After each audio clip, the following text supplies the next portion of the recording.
इसी तरह से और भी वीडियोस देखने के लिए हमारे चैनल को सब्सक्राइब करें और घंटी को दबाएं। Presented by Asarde Music Recording Studio, Krishnapur.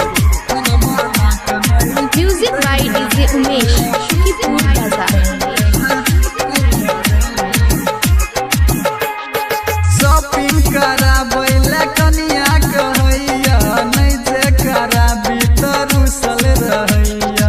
Shopping कराबैला कनिया कहैया नहीं जे कराबी त रुसल रहैया।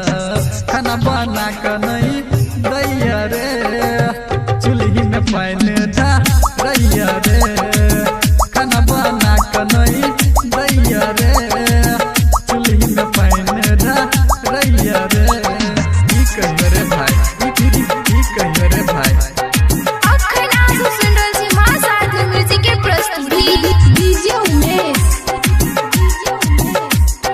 सुखीपुर बाजार।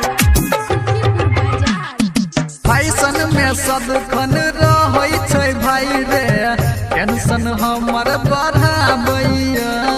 कुछो जे अलटल बजै छी अपन बापुल फोन लगाबैया।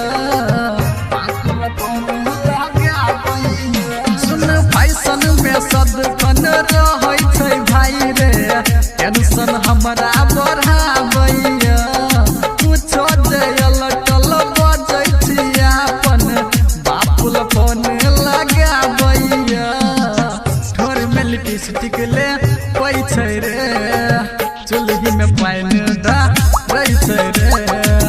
खाना बना के नहीं दै छै रे चूल्ही में पानि दै छै रे। खाना बना के नहीं दै रे। Music by DJ Umesh Sukhipur बाजार। अखन आजू सुन रहल छी मां सारथी म्यूजिक के प्रस्तुति पाऊ के पायल